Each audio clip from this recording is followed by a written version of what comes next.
Good evening, Bulls fans. I'm Matt Gritzmacher, joined by John McWhinney, as I always am on Sundays. We are, unlike most Sundays, a couple hours early. This week, one of us has a 6 a.m. flight to be on. Oh, John's waving. I was going to say that I'd Yeah. let them wait to guess. We wouldn't tell them, but John started waving. So it's John who has a 6 o'clock flight to be on. Um, Relatively slower weekend for Olympic sports, although maybe not. Maybe last week was just unnaturally busy, but no tennis. Only one women's soccer match. We did have two men's soccer matches, our normal three volleyball matches, although I guess we have to talk about four volleyball matches this week, as much as I don't want to. And then cross country, which I guess is for the fall about what we're used to. So maybe it isn't that light a week, but it sure feels like it, John. Yeah, it seems. Yeah, it seems like last week we just got hammered with so many different things, and it seemed at this point last week that the week that was fairly light. But now that you've read through everything, it just seems like there's been a lot more happening. Yeah, I don't know. Maybe it's because what do we have in the way of wins this week? Niagara for men's soccer and Bucknell for volleyball. Like that's kind of light comparatively. Um, let's start with volleyball. Let's not dance around it. Volleyball got their first win. I'm gonna do this. Hooray for volleyball. Um, 5-set win over Bucknell in the last match of the weekend for the Bulls. Bucknell was the tournament host and did not win a set on the weekend from either Oakland or Cornell, and we needed 5 sets to beat them. Each of UB's 5-set matches, John, has been better than the last. And I've been able to say, well, I see improvement there. And the pain up until now, and it is still unfortunate, has been that they've had one half-decent match a weekend, and the other two have been very inconsistent. And against Cornell and Oakland, the Bulls only took 1 set, but they did get their first win against Bucknell. Probably, actually, I shouldn't say probably, absolutely the best match they've had all year. They hit over 200 for the first time. 3 different players had 10 or more kills, 11 or more kills, I should say. Madison Clark had 9. In this one, Cassie Shadow hit over 750. She only made 1 error and had 11 kills on 13 swings. That is a huge number. Megan Warnett hit over 300, and Felicia Watkins still took the bulk of the swings, but was able to mass up, 13 kills. And yet, they won 3 sets. That's what you need to do to win a match. But the 2 sets they lost were by far and away the most lopsided sets of the match. Yeah, they squeaked out 25-22 in the first set, which I was following along on Twitter. I was like, okay, that's good. Then That's exactly my reaction. Like, okay, all right. Yeah, I was like, okay, I've seen this happen before. They come out, they win the first set, and then it kind of goes, downhill. And then the second set happened, and they lost that set 25-11. So, which I would call downhill. Yes. Luckily, after dropping the third set, they stormed back and won the fourth and fifth to take the match. If I recall right from last year, this is about right around the same time they got their first win last year. Yep. Towards the end of non-conference play. If not conference play last year. I think last year... it was Navy. Oh, it was Navy. That's right. You're right. And then they got into MAC play, and it was better.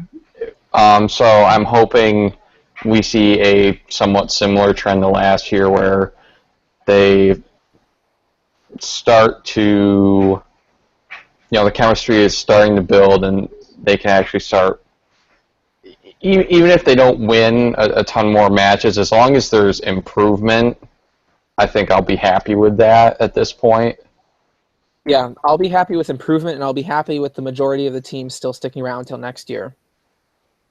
Those are the two things that I want. Yeah. And I'm not speculating anything about this team other than the fact that we've had 2 straight years of very freshman heavy teams. And 2 straight years of a lot of transfers A lot. out. Yeah. Um, Go ahead. I'm hoping, I mean, if this group does stick together and there is a mass exodus like there has been the past couple years, I think there are, players on the team that have shown in, albeit short bursts, Scott McLaren being one of them, I think down the line she's definitely a first team All MAC type player if she continues to develop and Yeah, especially considering that first team All MAC in volleyball has 18 spots. Oh. I mean, yes, I agree. Agree. One thing I want to highlight, well, two things I want to highlight. One, which I'm going to say very quickly and move on. We are letting the first win over Bucknell overshadow a really unfortunate loss at the hands of Niagara midweek. It was the first time Niagara had beaten UB in any sport in 489 days, which is, I will continue to use the word unfortunate so that I don't use more colorful words. But I'm perfectly happy to let the first win of the season overshadow that, and that's what I'd like to do. The other thing I want to highlight is that we did not see Christina Kurson in action at all this weekend in Bucknell. And I thought that she'd played all right. We'd gotten some stretches from her that I was not expecting at the beginning of the year, especially considering what our front of the net, right up on the net depth looks like. That said, Cassie Shadow took a big step forward from her early season form this weekend, and I was very pleased. I mean, how could you not be pleased with 11 kills on 13 swings in a 5-set win? Oh, sorry. Kind of zoned out there. Yeah. I literally missed the last sentence and a half that you said. That's fine. I basically think that I think we're mostly done with volleyball is what I'm trying to say. I'm saying let's not talk about Niagara. Christina Kurson didn't play on the weekend, and I was a little surprised to see that, but Cassie Shadow played well enough that I don't mind. Yeah, especially with the way she played against Bucknell. I mean, if she can consistently do that, have that type of performance, that would be excellent. I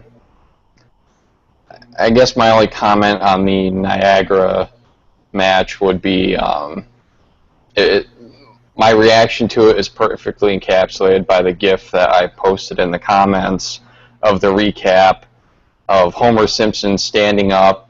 He's looking at a piece of paper. He looks up. He stands up, takes a deep breath, and then says something.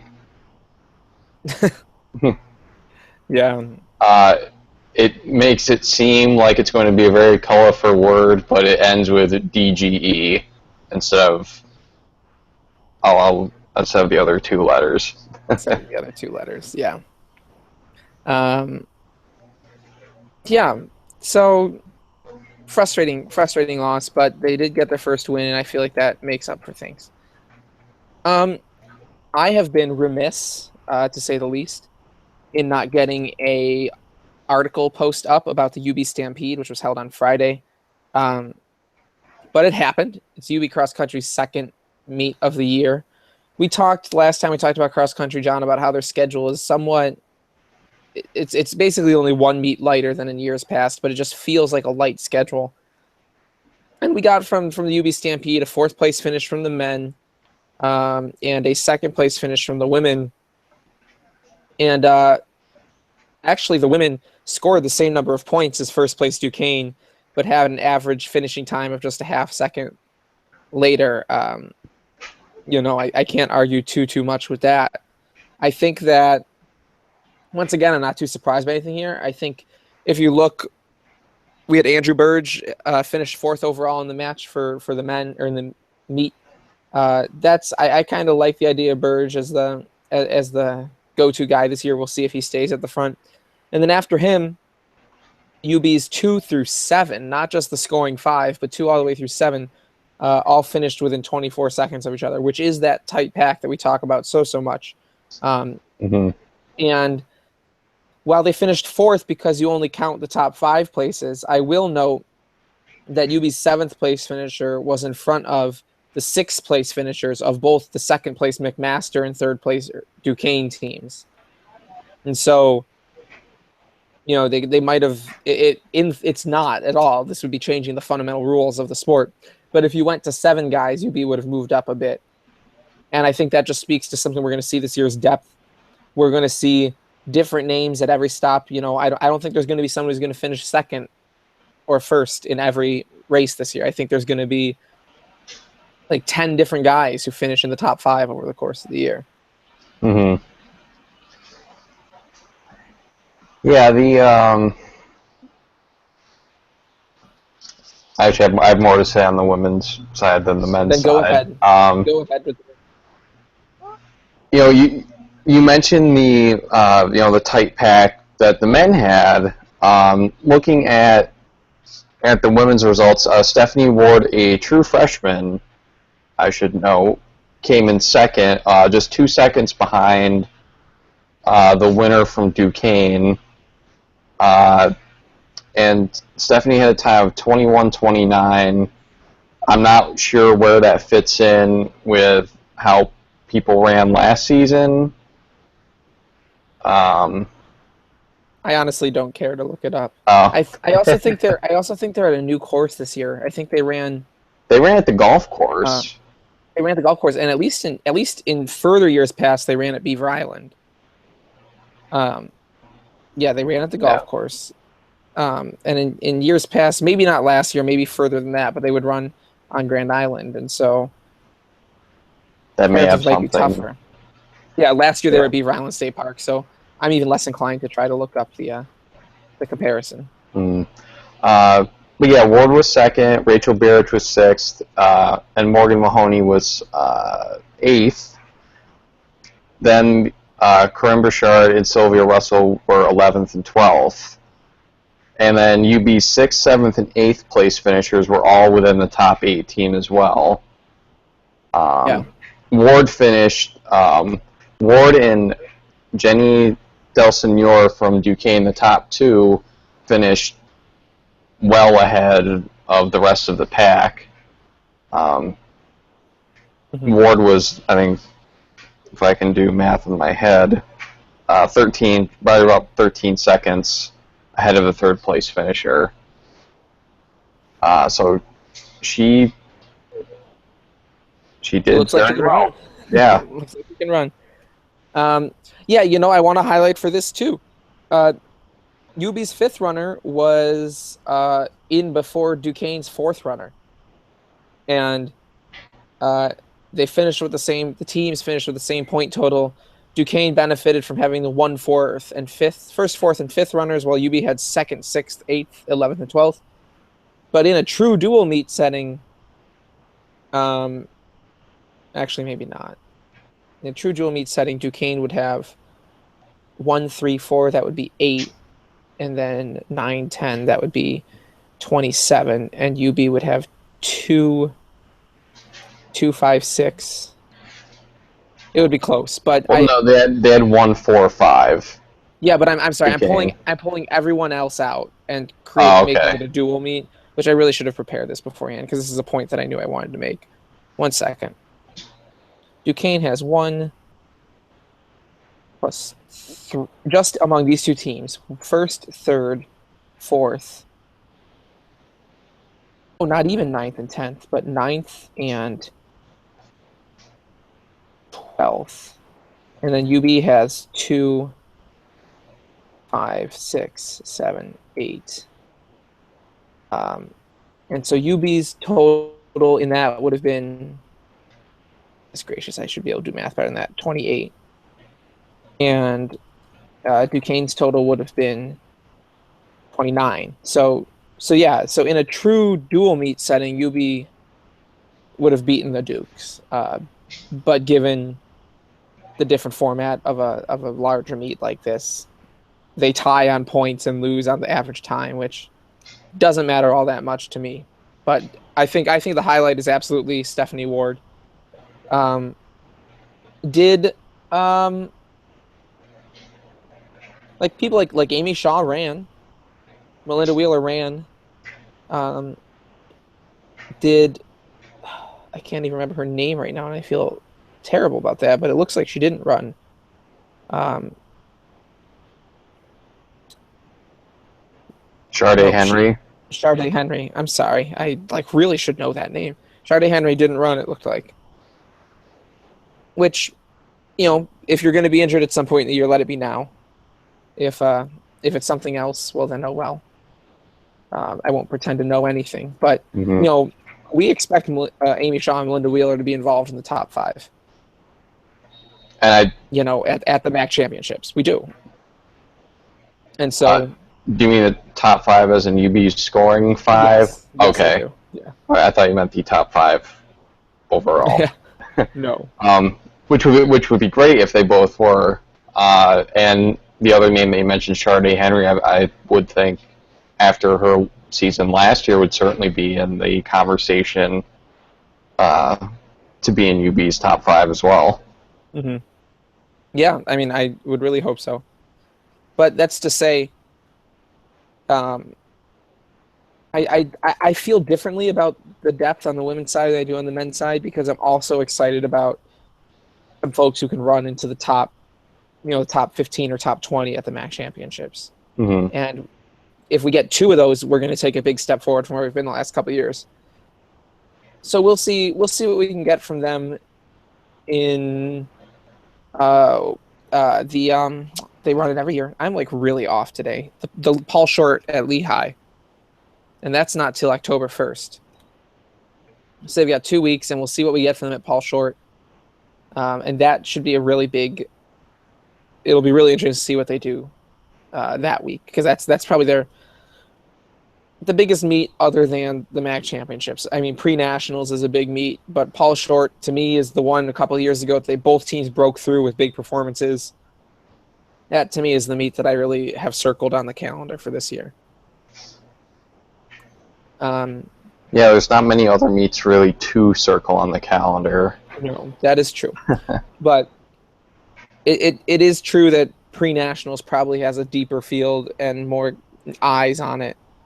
But I have, to the extent that I'm a sentimental cross-country fan, the way they ran in 2014 there and really both teams vaulted themselves to really higher expectations at that meet. I look forward to this one. Women's soccer. Well, women's soccer. Women's soccer lost to Syracuse. 2-0 loss. On one hand, I feel like it wasn't a deserved second goal from Syracuse because they scored quickly on a counterattack in the final minute when UB probably had their entire team trying to score up. They had a corner kick at the 90th minute, and they probably had their entire team aggressively forward in Syracuse. That's ripe for a counterattack goal.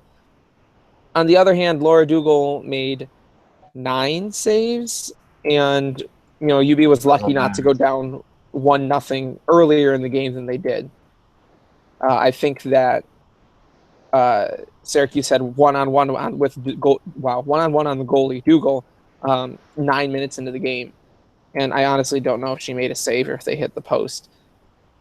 But on one hand, it doesn't feel like it should have been a 2-0 loss because the last goal came very late and in a situation that's slightly different than the body of work that UB put forward on the evening. But on the other hand, UB absolutely, was on the back foot long enough that that Syracuse could have scored another goal. We did not have video of this one, right? I didn't have video. I don't think I didn't either. I just had live stats. Mm-hmm. Yeah. And Dougal made 10 saves. 10 saves. That was the most this season. And I believe her second most ever. Go ahead. Sorry. Go ahead. Yeah. Her high before Syracuse was 9 against Hofstra. I think it's her second most ever. I think she had 11 versus West Virginia last year, and otherwise she's never had more than 8, I think. Let's see what I can find. Oh, frustrating. I'm not going to look it up now because the place that I want to go to look it up isn't there. So, 2-0 loss for women's soccer. Not the end of the world, but it is the end of MAC play. Oh, that was a nice segue. It is the end of MAC play. You know, John, I kind of said it midway through. On one hand, we really felt like, oh, this team's lost a lot from last year. This team's lost a lot 2 years in a row. And then I watch them play, and I think about where they are in relation to last year as a cohesive group, as a group with a disciplined defense. And I say, yeah, they're not too much worse than last year. They might be about the same as last year, maybe a little better. Last year's team was 10 minutes away from the MAC final. So that feels good. That feels good, and we'll see where we go from here. This coming weekend, really tough start at Ball State, at Miami. Ball State has not been as impressive as I expected early this year, but they're still Ball State. They have a well-coached, very sizable back four on defense. I've been saying it for a couple of weeks now, but it's time somebody other than Catrona needs to be a threat. They either need to be a threat who can capitalize when Catrona draws extra attention, or they need to be enough of a threat to keep Catrona from being draped with extra attention all the time. And Ball State and Miami are two teams that are going to demand that. Ball State's got the great defense. Miami's defense is less than stellar. They're asking Vic Maniaci to make more saves than any other goalie in the conference, but Vic Maniaci is making more saves than any other goalie in the conference. So if that works for them, it works for them. And they're both games down the road. It's just a tough start. I think it'll be a real litmus test as to where they stand in the MAC. And even looking back onto last season, it seems like the scoring offense has, at least early in the season, it's been a little bit better than it was last year. UB already has three-goal games, not counting the Cleveland State exhibition. And at this point last season, they only had one. Yep. And we've definitely felt like, even basically in all the games except for Syracuse, that they didn't score 3 goals. I've certainly felt like they deserved more goals than they got. Against Binghamton and Brown, they only had 1 goal from those 2 games combined. They honestly could have scored 4 goals in both of those games, and it would not have felt out of place. Probably deserved 1 against West Virginia, probably deserved 1 against Hofstra. And they didn't get it. That's okay. But I will totally agree. The offense looks better. It looks more dangerous than it did at this point last year. Last year, it took even took 4 or 5 games to get into the groove in MAC play, and they came on real hot in the second half of the season. And so they come out and get some solid results on the road here. The first 2 games are on the road, and then they've got 3 straight at home. We could, I feel like we'll have a lot more to say this time next week. I would definitely agree with that. Yeah. I think probably going into MAC play, to kind of answer your question of, saying someone needs to step up when, Catrona's not scoring, I think that has to be Julia Bonatti. I do too. And we've kind of pointed this out, I think last week and maybe even the week before, that it seems like sometimes the offense just doesn't go through her enough, where she's kind of standing by herself and, she doesn't get the ball. And the thing is, she can be by herself and still make things happen. That's like, we don't need to fundamentally change the offense to be like flow through Bonatti, even though I wouldn't complain if we did. All we need is for the people who move the ball upfield to remember more often that she's over there, and she'll make things happen. She had a moment against Canisius in the first half that didn't turn into a goal. It was some of the best dribbling I've ever seen from her, short of the Northern Illinois game last year. Probably the second best dribbling I've ever seen from Julia Benatti, and didn't turn into a goal. And Nicole Garrett's on the other side has been making things happen, and I'm glad for that. But someone other than Catrona has to start scoring more goals, I think. And I think Benatti's the obvious look. You'll find no disagreement from me. Yeah, because eventually what's going to happen is teams will just key in on Catrona because no one else is putting up goals. Yep. And maybe, right now she hasn't quite been stopped.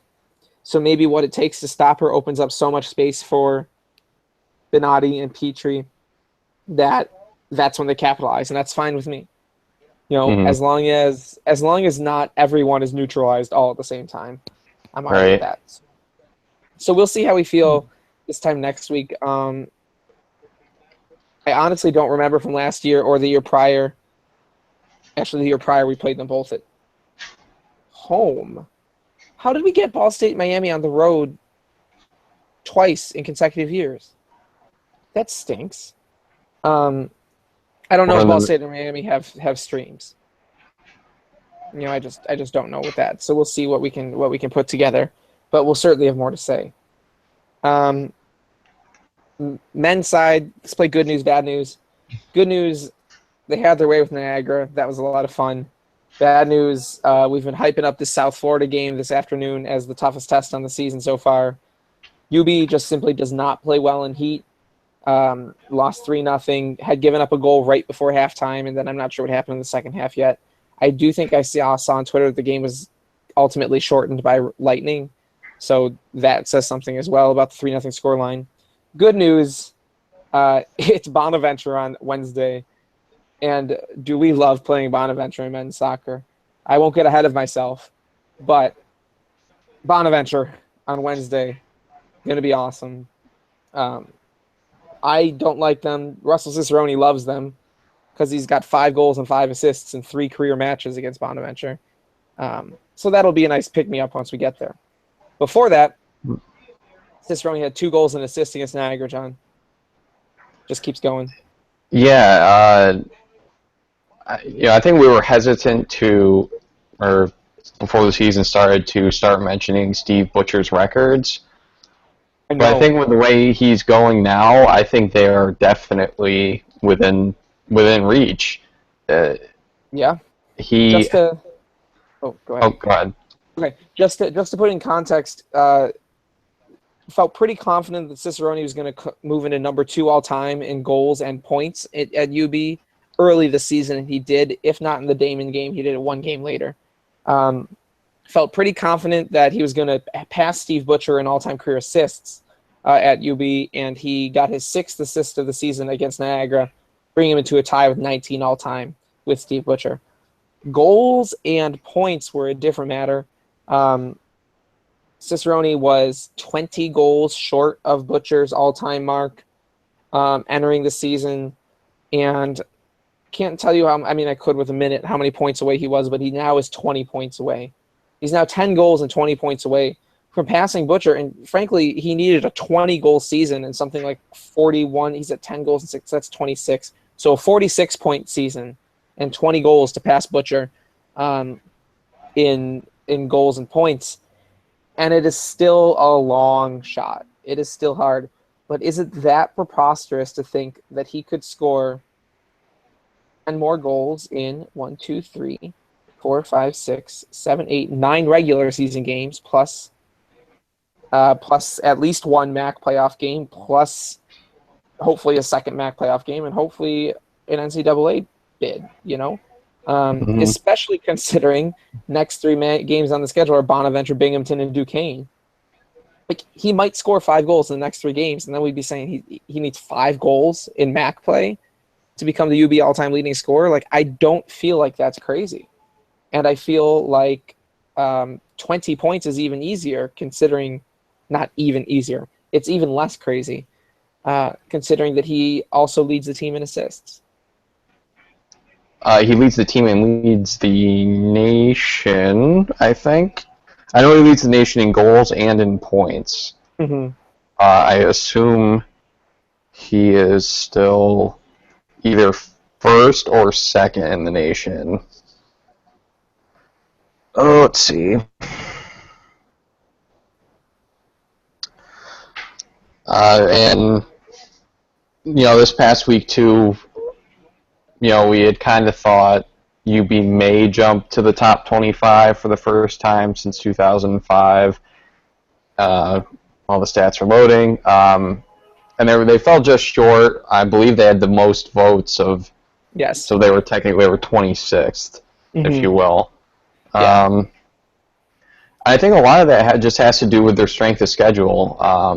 If you look outside of just the South Florida game, it hasn't been the most difficult schedule in the nation. No. But they are winning the games that they should be winning, and they are winning them in fairly dominant fashion. Yep. Yeah, I think in the long run, this team is right around the edge of the end of the rankings. In the long run, I think it's taken them a while to be placed there because of their easier schedule. I think that they'll remain and also receiving votes this week. But I think they're going to rack up 3 wins against Bonaventure, Binghamton, Duquesne, and get right up on the edge there, and then we'll see what MAC play has in store. But I do think, I'm not going to say that this team is definitely one of the best 25 teams in the country, but I think it's pretty clear that they're one of the best 40 teams in the country. And that I'd like to think would be good enough to get us in. That's not a conversation we're having right now, because I don't actually know how many soccer conferences there are, which we'll know for the future because we're going to be talking about this. But yeah, I mean, they've been on the edge of the rankings. Schedule hasn't been the toughest, but I've just wanted to see wins. If we hit Akron at 10-1-0, we hit MAC play at 10-1-0. That's going to be awesome. Regardless of what happens in MAC play, that's going to be awesome. It's going to be one of the best starts the program's ever seen, if not the best. Yeah, I mean, if they get one more win, I'm going to go out on a limb here and say they're going to beat St. Bonaventure. They'll match their win total from last season. Yeah, and last season was a good season. Like, they went to the MAC championship last season. The MAC final, I should say. Yeah, Cicerone is second in the nation in assists. Yeah, behind that First UCLA guy. Vermont guy is first. Well, good for Vermont. Yeah, it's funny. Vermont and Buffalo have the top 2 in goals and assists. All right. Well, I can't complain about that. Braden Scales scored his 5th goal of the season, the one non-Cicerone goal against Niagara. That brings him to a tie with Ricard Lindquist, which is great for second on the team. Lindquist had 3 shots and put all 3 of them on frame against Niagara. I feel like he was perhaps a bit unlucky to not score there. Don't have too much else to say. I'm looking forward to a lot of goals against St. Bonaventure because we're totally capable of that. I'm glad, on the whole, if we remember last year, UB went down to the Texas Heat and had 2 kind of crummy games and it followed them for a bit. In 3 matches in the last 9 days, also in the Heat, VMI, Liberty, and South Florida, I can't be too upset about 2 wins and a loss out of those 3. Mm-hmm. Just considering that they're in the Heat, never minding the quality of opponents. This team doesn't play well in Heat. They didn't last year, and they haven't this year, and they won't have to deal with it again until possible postseason looks. Yeah, and I'm looking at the weather in Tampa right now as of 7:36 p.m. is 86 degrees with 73% humidity. Yeah. At 7:30 at night, they kicked off at 1 in the afternoon, which I can only imagine how brutally hot and sticky. Yeah. Do you have the dew point on your screen, John? Just the humidity percent, 74% humidity. Okay, yeah. Well, I mean, I can pull up. 74% humidity, the dew point has to be above 70, which is absurd. Um, but yeah, I mean, on one hand, like, yeah, you want your team to be as fit as possible. You want your team to be able to fight through things like that. On the other hand, that's just a condition they do not have an opportunity to train for. And they don't need to be ready for it for MAC play. They're still 7-1 and 0, and they have 3 winnable games to close out non-conference play. And I'm really no less excited. Um, have we mentioned yet that South Florida started the season? I mean, we mentioned on past shows, but South Florida started the season ranked um, In the top 20, I in the should top add. 20. Yeah, they started their season at 17, lost 3 and drew 2 in their first 5 games against tough opponents, and came into this Buffalo game with a 2-game winning streak. So they found their form. They're better than their record looks. They're better than their place in the polls look. I would not at all be surprised to see them in the NCAA tournament when the year is over. It's just hard to be too disappointed by this game. I still think they've got a great shot of hitting MAC play with only 1 loss. And could you legitimately beginning of the season ask for that? Ask for anything better than being 10-1 going into MAC play? You couldn't. There's no way you could have. And so I'm reasonably happy despite the kind of bummer of a loss today. Yeah, I mean, giving up. I mean, so on the season, they've only given up 4 goals Mm-hmm. in 8 games, which they gave up 3 today. So I literally have nothing to complain about. Mm-hmm. Anything that I could say would be the nitpickiest of nitpicks. Yeah, Um, totally agree. I mean, from top to bottom, front to back in the lineup, I can't have a complaint about anyone on the team. Yeah. Uh, it's been great. Um, I would highly recommend if there is another football team that's disappointing you. And I have more than one that's doing so. Yeah, there is a football team in Buffalo that is performing very well, and there's 10 between the men's and women's teams. There are 10 home matches left. They're already halfway through their home slate for the year. So I would highly recommend going out to any of the remaining home games. They're free to go to. You can sit basically wherever you want. If you show up, 10, 15 minutes before kickoff, you can get a seat. I usually sit right at midfield and have a great view of the whole entire field. And it's fun to watch. And it's fun to watch. I feel like that should be UB Athletics' new slogan. And it's fun to watch. I don't actually think that, but I think that would make me chuckle. Yeah, I still maintain the tagline of a post that I haven't yet published, but football letting you down, come watch men's soccer, you dummies. Maybe I'll publish it someday. John, that's everything we have to say. I mean, it wasn't that light of a week, but just, I mean, volleyball won, women's soccer lost, men's soccer, meh. Cross country did their thing. Tennis might be in action this weekend if we're looking forward to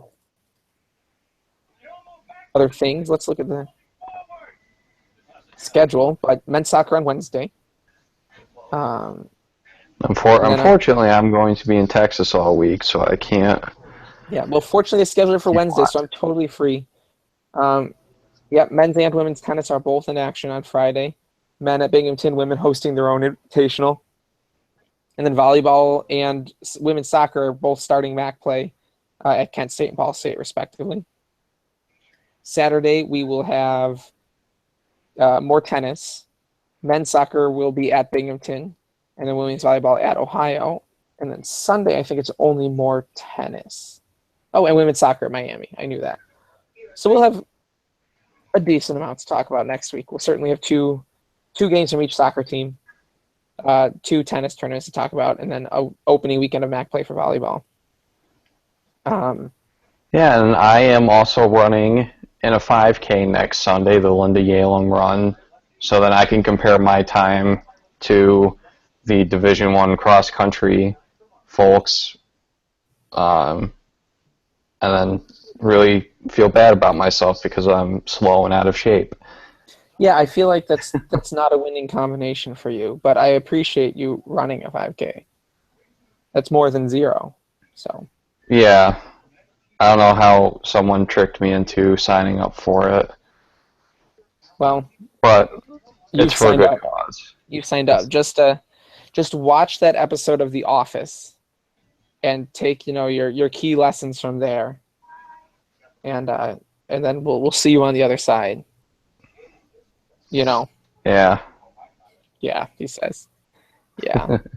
All right. So I need to not drink water in solidarity.